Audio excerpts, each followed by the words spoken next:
So today we have an incredibly special guest, Dr. JJ Peterson. JJ is the head of StoryBrand, an incredible organization that helps businesses clarify their message through a proven framework. I've had the blessing of working with StoryBrand as an agency partner for nearly 4 years now and have cherished every chance I get to learn from JJ. As you'll learn, anytime you get to spend some quality time with him, you'll laugh, you'll cry, and you'll walk away with a deeper perspective on the world around you. JJ and I have had the chance to work together on several projects, and he has also consulted with dozens of billion-dollar brands and thousands of small businesses. Today, I asked him to join the show to talk about what most businesses struggle with, execution. As you'll learn, JJ earned his Ph.D. as a part of his research into narrative communication and how his method can work for literally any business as long as they execute. So sit back, relax, and enjoy hearing from one of my favorite people, Dr. JJ Peterson. I'm your host, Clay Vaughan, and I'm best known as the CEO of Reverent, a full-service agency that helps you market your business and share your story. So if you as a business owner are tired of letting your leads slip through the cracks, then I think you should take a quick listen to this message from our show sponsor, Rocket Fuel. When small businesses let their leads slip through the cracks, their top-line revenue suffers. Over the years, Rocket Fuel's all-in-one CRM software has helped thousands of small business owners organize and automate their communications so that nothing slips through the cracks and their top-line capacity can grow. So, schedule a demo today at www.rocketfuel.software. You can stop losing leads and instead close more sales with half the effort. Well, welcome back to another episode of Good Business. Today, I have an incredibly special guest, my good friend, Dr. JJ Peterson. JJ has been a powerhouse in the marketing community. He's an influencer, to say the least, and I'll let him share more. But JJ, thank you so much for being a part of this show today. It's an honor. I'm so excited to be here. Finally, you asked me. And so, I'm just saying, I'm so excited to be here and chat with you in this format. Yeah. And I mean, we have the chance to chat over text and in passing at events and all this, but I don't think I've ever had dedicated JJ time for more than 10, 15 minutes. So I feel very, very lucky. So, well, JJ, what I'd love to do is just, first off, there may be some people listening in today that aren't quite familiar with StoryBrand, aren't quite familiar with what you do or who you are. Would you mind kind of telling us why that matters to business leaders? Yeah. So I started at StoryBrand about 7 years ago, and just a little bit of my background is I used to be in education and higher education and ministry, and I did a little bit in Hollywood for a while with writing and acting. So my life, I mean, when you put all that together between teaching and ministry and Hollywood, my life was always about story. It's always about story. There was some kind of through thread where I love telling stories. I love teaching people how to tell stories. And Donna Miller, who created the StoryBrand framework, which is a framework that is used to help businesses clarify their message and make sure they're telling a clear story and what I would say is the right story for their business. He was starting StoryBrand and asked if I was kind of between things. And he asked me, hey, would you be willing to come out and check out this thing that I'm doing? I'm starting this new workshop to help people clarify their message. And I was like, yeah, totally. I would love to. That's right up my alley. And part of me came out thinking, all right, I'm going to be able to give him some good notes and I'll be able to help him kind of formalize what he's doing. It's cute that he's trying to do this, but I've been teaching story and doing story for like 20 years. It's fine. And I came out and I went through the StoryBrand framework and it blew my mind. And it helped. It's a tool that really helps people create clear marketing messaging and also helps them do it very quickly and easily. I had not ever discovered anything like this. And so during that first workshop, I had come out to actually clarify my message about a television show that I had just sold. And I was like, I left my stuff aside and I just started helping other people because I'm a teacher. So that's what I do.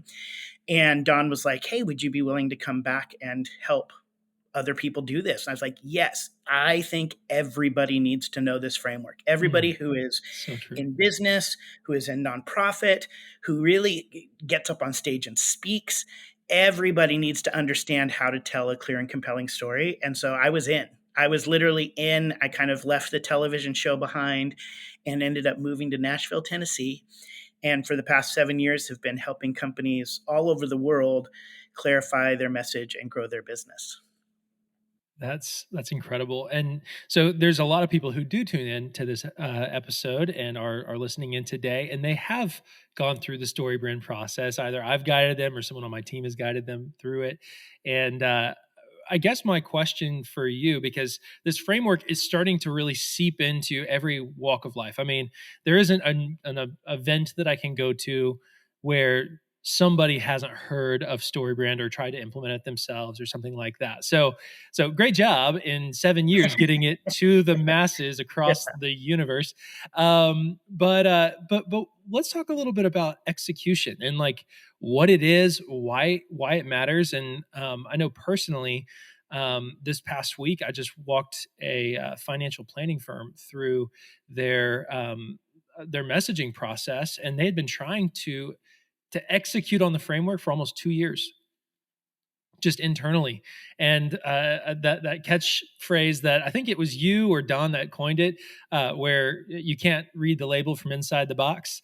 That was what kind of was the switch that flipped for them. And it's hard to execute it on your own. And I guess my question is, what is that execution look like, to go through the framework and then apply it? I think the reason why it's hard for the execution side of things is first exactly what you said, is that we're so close to our products and services that it's hard to explain in a really quick and clear way what we do in a way that invites the customer into a beautiful story that they get to be the Mm, hero of. And that's hard because we're so close. And we struggle with this even sometimes at StoryBrand when we're moving too quickly, mm, because when people are so close to their product and service, they know every detail, they know every nuance, they know how it's going to impact 50 different types of customers. They know, they put sometimes years into developing these yeah. products, and they're proud of them and they're personal. And then, so they want everybody to know everything about their products and why they created it and everything. And so you end up creating these huge stories, these huge, very confusing marketing messaging. And Yeah. it's not because it's a bad product or they're even bad marketers. It's just we're so close to it that if we don't have something that outside of us to some degree that forces us to be clear, we're going to go 50 different directions. I think it was Mark Twain even who said something like, oh, I'm going to totally mess up this quote, but it was like he wrote a letter to a friend and then he apologized. And he said, I'm sorry this letter was so long. It would have been shorter if I would have had more time. Yep. And and that's kind of how we do with all of our marketing, is we want to put So true. everything in the kitchen sink in. And really ultimately what it does is it confuses our customers, it overwhelms them and causes them to have to really process and think too hard about how they can get the product, how the product's going to help them. So that's the first thing, is we're just so close that we need almost some rules. Because writing and creating marketing, there's endless possibilities. And so we need something that says, nope, this is how you stay focused. And the way you stay focused is by understanding how to tell a clear and effective story. So that's the first piece. And so what we do is we come in and we teach companies how to create a clear message using a brand script. And it's really based on story theory. Now, the second part of the question of the idea of why is it so hard to then execute? Mhm. One, I think we're just insecure and we start second guessing ourselves. So I think that's the first thing. The second thing is we try to do everything all at once. We Yeah. think, oh, we have to get everything done before we launch anything. It has to be perfect. And then, because there is a lot at stake when you're creating the marketing. But Yeah. here's kind of a sneaky little piece of information. So I did my PhD on narrative marketing, and you and I have talked about this. But I did my studies on narrative marketing, and I wanted to answer two questions. One, does it work? When you create marketing that has a narrative framework to it that tells a good story, does narrative marketing work? And the quick answer to that was yes. When people switch from fact-based marketing to narrative marketing, they see greater engagement and more sales. So that was step one. That question was answered. The second question I wanted to know is, who does it work better for? Does it work better for nonprofits or for-profits? B2B companies, B2C companies, companies under $1 million, companies over $1 billion. If you are male or female, I literally tried to look at every variable that I could think of to try to see who does it work better for. And none of those variables had an influence on whether a company had success or not. It worked. The answer was it worked for everybody. But there was one thing that stood out, and that was the level of success is directly correlated to your level of execution. So the only way it makes a difference is when you use it in all your pieces of marketing. What a concept, right? Yeah. And yes, I am a doctor because of that statement right there. But the funny nuance of that is that you didn't have to execute everything all at the same time.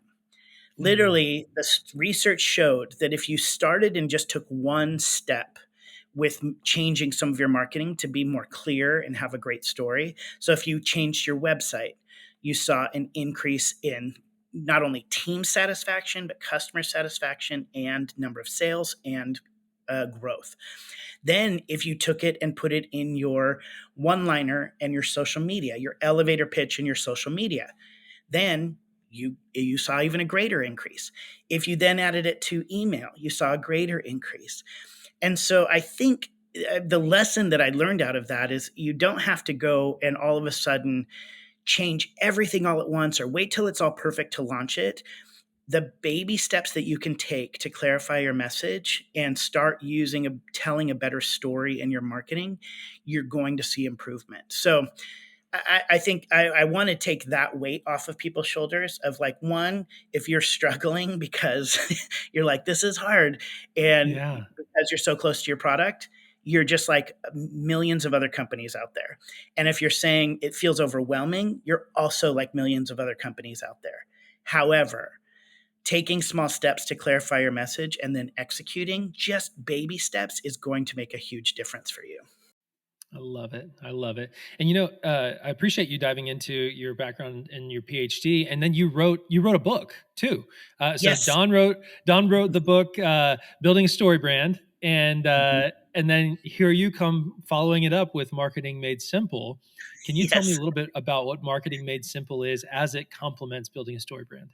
Yeah. So basically, the entire reason we wrote that book was based on my findings in my dissertation. Because at StoryBrand, we really want people to succeed. And what we found in the research is the only way people succeed and grow their business is if they actually execute. So we actually had another book that we were writing that we stopped. And we said, how can we help our customers be more successful? We need to show them how to execute simply. So Marketing Made Simple, we wrote that book that really gives a step-by-step plan of how to tell a story in a marketing sales funnel. So how to create a one-liner, which some people call an elevator pitch. So it's a quick story of how to explain what your business does, how to create a website that sells, how to create lead generators that offer value to your customer and get you more emails, and then sales and nurture emails that ultimately build relationship with your customer and close the deal. So we just walk you through step by step in Marketing Made Simple of how to do that. And it's all based on that research from the dissertation. That's amazing. Yeah, it's funny. I get so many people saying, yeah, I read Business Made Simple. Then I read Marketing Made Simple. Then I read Building a StoryBrand. I'm like, you're doing it all wrong. You got to start with this one. So no, I love the heart behind that. And I mean, that just speaks to the heart of StoryBrand and the messaging, the narrative transportation that you employ in the StoryBrand framework. It's all about helping your customer and not just trying to give them something they don't need. I forget who it was that used the analogy, but I loved it. It was, you're going to respond very differently to someone in sales if they're a used car salesman versus a teacher, even though they're both selling you something. They're Yes. telling you, you need to do this, but you're going to respond in a positive way to the teacher because they're helping you versus the used car salesman who's trying to get something from you. And Exactly. I love that you guys wrote the book just to help further along this process of where people are getting stuck. So Yeah. it's fantastic. So with that being said, there's this constant state of we're building upon this, and you even just said this yourself. I mean, if you try to do everything at once, then nothing would ever be done. And I love what you guys are doing at Business Made Simple, where you release something and then you release something else that's complementary to what you just released. And I love what y'all just launched, the Customer is a Hero framework. I think one thing I've personally seen as I've helped, gosh, 150 200 businesses walk through the framework is they don't necessarily have their sales act together yet. And using the plane analogy, I mean, if you have two different sized wings on your plane, I mean, you're going to spin out of control, much less actually get make any headway. I mean, it's not possible. And Yeah. so I love what you guys are doing with the Customer as a Hero framework. Can you share a little bit about that? Yeah. So going back to something you mentioned or asked earlier, I think is why is story important? And so Mm, almost everything we do is really based in story. So how and it really is all about how do you invite customers into a story, right? We all mm, want to live a great story, and we're all are living a story. We're all the heroes in our own journey, right? We're the main characters in our own movie. And mhm, if and people are longing to like make their lives better. They're longing to solve problems. And so they're already kind of living this story on a daily basis.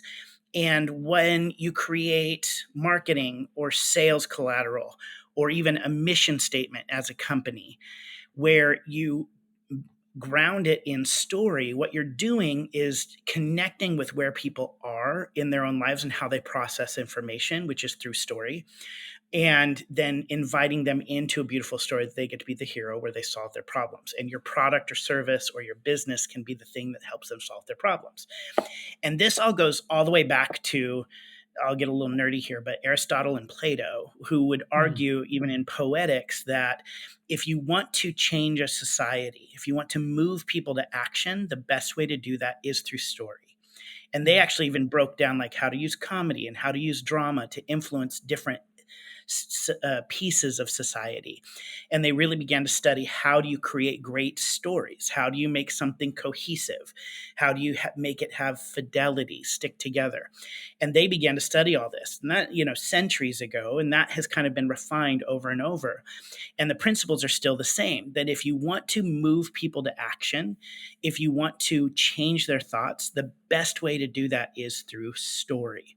mm, And when people can see themselves in a story, whether that's a movie or marketing, they are more likely to be influenced by that story. So, if you're watching a movie and it's scary and you jump, you are seeing yourself in that story. Or if you watch yeah. a movie and you cry when something happy happens, you see yourself in the story. That's called narrative transportation. The higher level of engagement that we have with the story, the more influence it has over our thoughts and our actions. That's all studied. That's in communication theory. There's a ton of research behind that. But that's not just true in movies, that's true in marketing and sales. Now, the problem is most salespeople, and most in particular, come at selling their product or service by making themselves the hero of the story. And what I mean by Mhm, that, not the individual, but the product. What I mean by that is they're focusing on all the features of the product. They're trying to prove how good it is, how amazing this product is. Well, we were founded 20 years ago, and this is my grandpa really put all this work into this.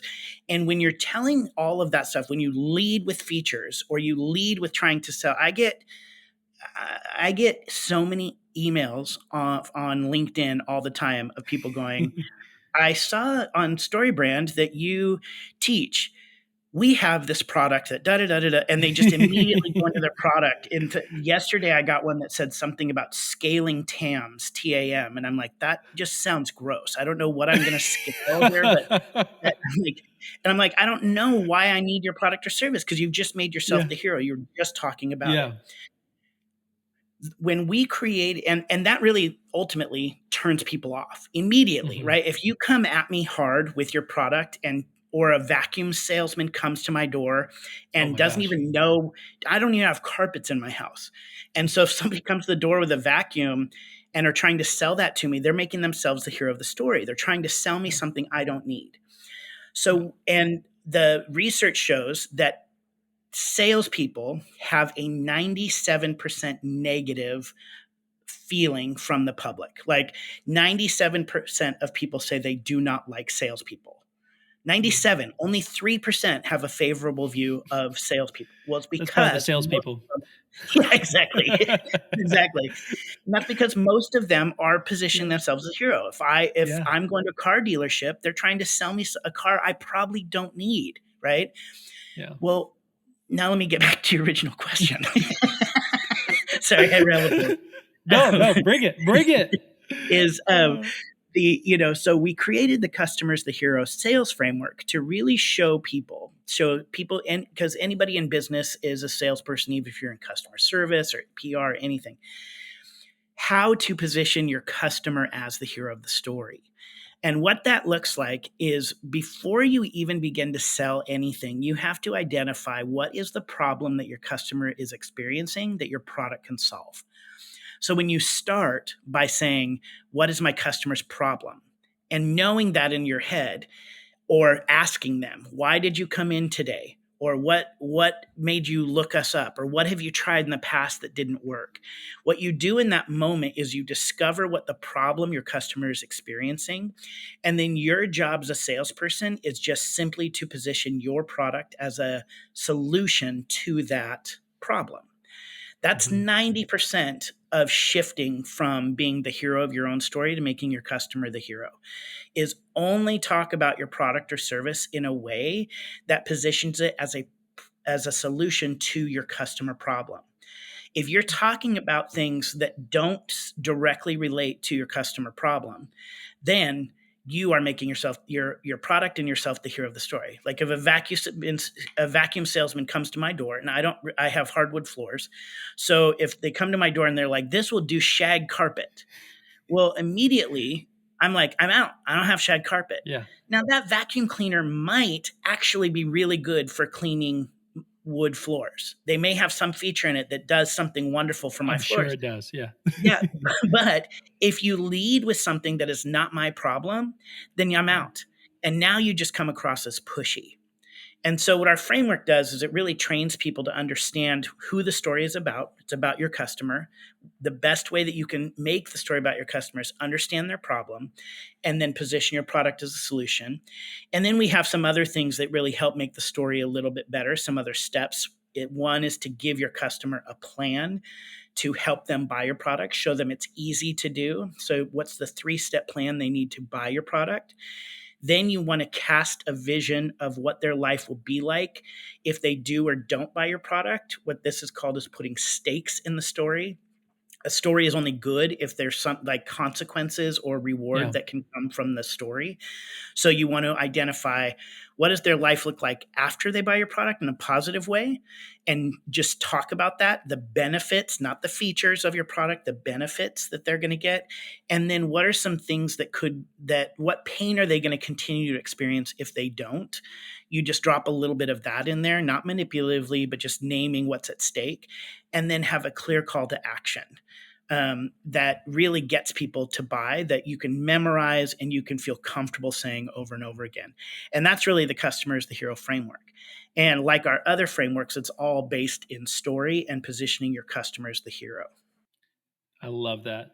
And what I've seen just since I've been introduced to it is when you start out with the StoryBrand framework as the umbrella for all communication about the brand, then you have the filtering tool that you can go in and you can take bits and pieces to address any objections your customer might have, right? Where if there's a problem, well, I guarantee you that your customers have more than one problem. I mean, you said it yourself. I mean, yeah, I don't have shag carpet, but it doesn't mean I don't have a problem related to keeping my floors clean.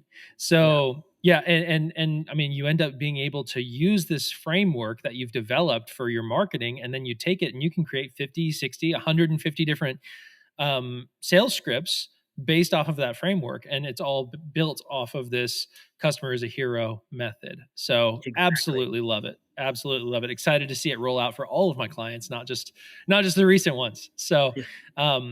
so JJ, I'd love to first off thank you for walking us through all of that. I know that we could spend literally hours talking about this, probably days talking about this. Yes. Yes. Um, and so before we do that, because I mean I'm going to keep you as long as you'll let me, but no, I personally would just love to get to know who JJ is. And I mean, I listen to Marketing Made Simple podcast, and I hear you and April having way too much fun, and I'm a little jealous about that. But really, I know a little bit of your story, but I'd love it if the audience could hear that as well. So, how did Dr. JJ Peterson, come to be? Yeah. Oh, that's a really complicated story, Broad question. which is exactly what I would tell people not to say when they ask you about yourself. Um, um, I've kind of always been just an adventurer, right? I've kind of followed wherever the road takes in many ways. So I bounced around a lot. So everybody's always like a little surprised when all of a sudden I'll bring up a story and they're like, wait, you did what? And so, I'm like, oh yeah, I spent like 4 years living in Africa, and which I did. But Wow, I didn't know that. yeah. So the short version of my story is that growing up, my parents were actually missionaries in Kenya. Oh, And so cool. I lived in Kenya for 4 years, and my whole family was in ministry. And my dad's a pastor. My brothers were pastors. My sister was an ordained pastor. My mom was a worship pastor. So, I mean, literally, like, I think within my Family of aunts and uncles pastors. and cousins, there's 13 ordained pastors. Oh my gosh. So I decided I was not going to do that. I was like, I'm never going to be a pastor. But I ended up going to college, and I went into public relations. So my undergrad degree is in communication, public relation, and I worked for right out of college at the time what was the largest short-term missions organization in the world, and taking people down to Central and South America and even Australia to build Wow. homes and schools. So I did communications for them. I ran their communication campaign, fundraising campaigns. And while I started doing that, I wanted something a little bit lighter than living and working in the slums of Tijuana, which is where I I lived for don't a blame bit. you. Yeah, and so I started doing improv comedy. And I actually, at the local club, I just went in and auditioned, and I made it, and I started performing on stage, and eventually kind of moved from there to I became a youth pastor at a church of about 8,000 people. So I was a large mega church for a while, and then had the opportunity. Some people who I'd met during the comedy years asked me if I would be willing to go on tour with them. And so I was like, when else in my life am I going to be able to be a comedian? So I went on tour for about 3 years doing improv comedy all over US, Canada. And during that Is time, any I of this did available? I mean, I'm just wondering if there's like this arsenal of video content not that I that could I'm all get not access that I'm to. comfortable giving you. No, no, That's fair. no. Okay. Because it's a lot of, hey, give me a suggestion from the audience. And then, with me, Oh. they'd be like, beached whale, beached whale. So there's a lot of me like being beached whale and things like that. Um, Oh. and so, and I did kind of in that I got, while I wasn't touring, I started doing stuff in Hollywood. So I started acting and then being a part of productions and writing and things like that. And then got tired of touring. So I decided to go back and get my master's in theology and the arts. So I studied film and television in particular. My master's thesis was an exegetical tool. Well, it was a 30-minute sitcom that was an exegetical tool for the book of Ecclesiastes. So that was my master's thesis. That's really cool. So I kind of want to like see that too. Oh my gosh. yeah, Maybe one day. yeah, I still have it. I may get it produced someday, but so really, all that's to say, through all of those, it really was always story, right? Like Mhm. when I was doing the nonprofit work, it was all about telling the nonprofit story, inviting people into a story where they donated or volunteered. Comedy is obviously about telling stories.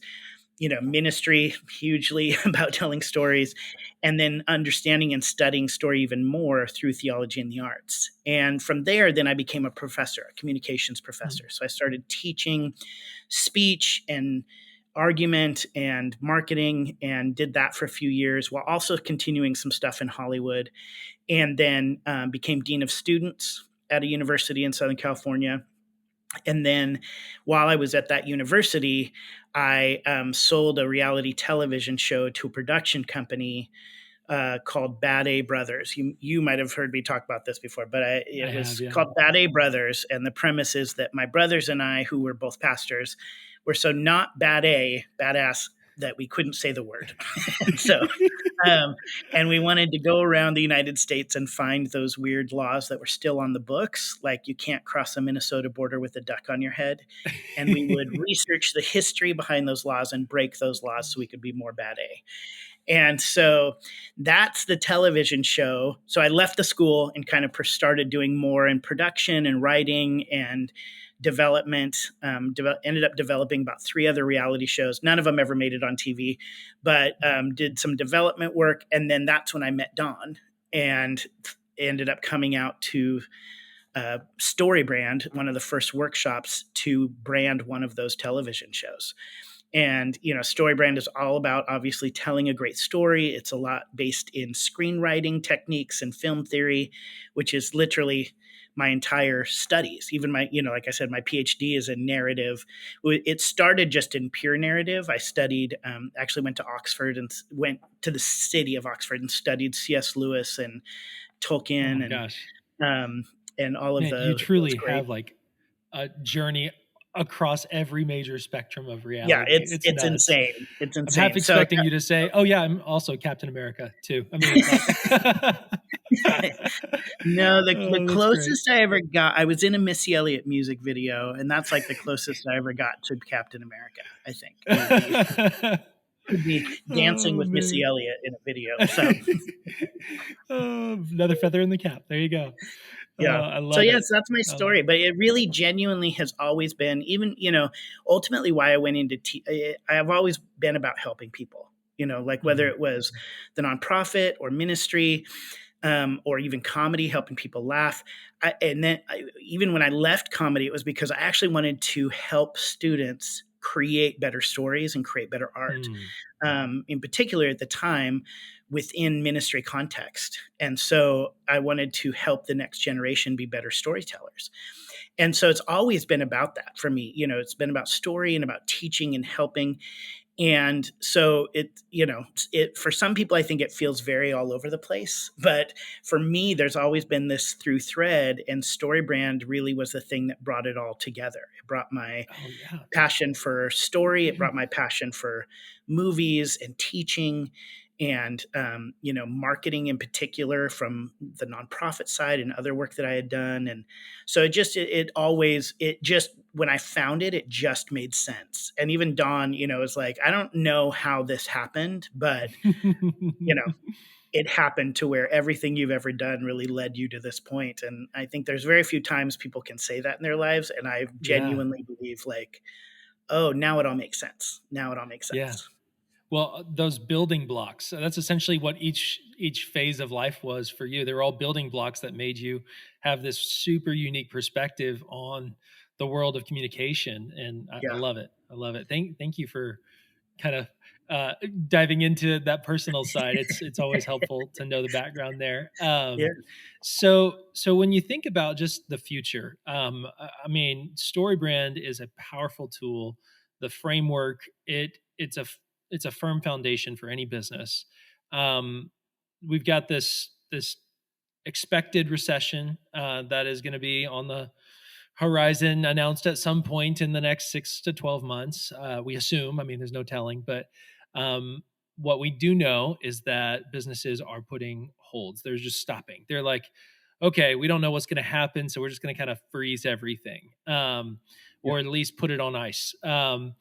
What would you say the benefit is of leveraging the StoryBrand framework and leveraging the recession and really just the cooling in our economy? Um, What would you say? How would those be married together right now, as businesses trying to pave a way through the through this next season? I know Yeah. that's a pretty deep question, but Yeah. Um, yeah, just fold up shop. I think that I'm just kidding. Um, there's a couple things. I think one, I would say the market honors the best story. Mhm, I, and I really believe that. So, and I, what I was the full thing that I was going to say was the market doesn't honor the best product; they honor the best mm, story. And I think a lot of times people then go, "Well, that just means I have a crappy product." No, no, no. It means that if you don't have a good story, you're going to lose out to people who do. So I think mhm, that's the first thing. The market will honor the businesses that tell the better story. And we're living in a time where people are feeling more disconnected. They're also more savvy to media and marketing. So mhm. like they understand how it works and they can't be manipulated. Yeah. And the StoryBrand framework is not designed to manipulate. It's designed to communicate more clearly in a way that actually serves the client and the customer. So when you tell a better story, you will win in the marketplace, period. And so, Mhm. and with the StoryBrand framework, you do it in a generous way. That was another Yeah. reason why I was so drawn to it. Is it positions you as the guide in the story and your customer as the hero. Your entire job is to serve your customer. And if Mm. your customer doesn't need your product, then don't try to sell it to them. Speak. That's what really Yeah. this framework My does is it gosh. goes, no, serve the people. Don't just try to Yeah. push your own agenda. Serve them. And when you serve them well, you're going to be rewarded because of that. So that's the first thing. Mm, And then the second thing I would say is as you're getting ready to potentially head into a recession, you want to think about where you are investing your time and money. You don't want to continue throwing money at places that are not giving you an investment or a return, right? mm, And even like what we're seeing with social media right now, like with what's happening at Facebook and what's happening at Twitter and where things may go with those platforms. One of the things that we just learned at a conference that you and I were at together is this idea of don't build your business on rented land. Right? Like mhm. if Twitter goes under and goes apart, or Facebook starts falling apart, and you've built your entire business on trying to sell on those two platforms, you're done. Yeah. The way that you can control your investments a little bit more is through email and sales funnels. And if you don't have emails, if you don't have a clear website, if you don't have a clear way of explaining what you offer, if you don't have good lead generators, then you're going to lose out in the market. And the HubSpot just did a recent study that showed that for every dollar that you invest in email marketing, getting leads and then ultimately following up on them, that you get a $42 return. So you're Wow. getting a 4,200% return on your investment, which is more than 30%. I'm sorry, that's more than 3,000% higher than the next investment Wow. opportunity. So I would say, as you're preparing for this potential recession here, that get your ducks in order. Make sure you're Mhm. telling the right story because that's going to win in the marketplace. And then have a sales funnel that executes on that. Have a one liner, which is what we call almost like an elevator pitch, a quick short story that explains what your company does and how it makes people's life better. Have Mhm. clear websites. Get great lead generators that do not rely on somebody else trying to send you leads. And then also follow up with emails because those are going to be the highest return on your investment.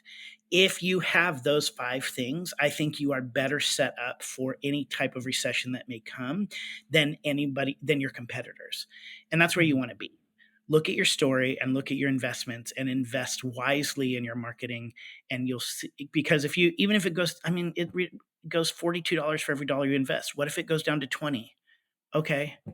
A 2000 a 2000% Oh return gosh. on your investment. I don't think it's worth it at that point. I'm Yeah, you're not getting that out of the stock market right now, I'll tell you that. So so, I think don't be afraid. Don't be afraid. Yeah. Take the steps you need and be smart in the preparation.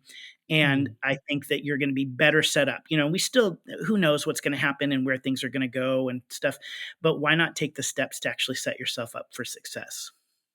I love it. I love it. Thank you, JJ.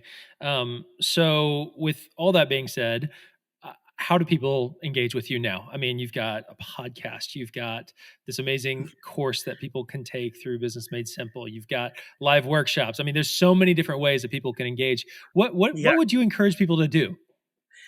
The thing that, but what I would say is exactly what I just said is you need to create a clear message and you need to start creating a sales funnel. And I think the best way to do that is through our live workshop.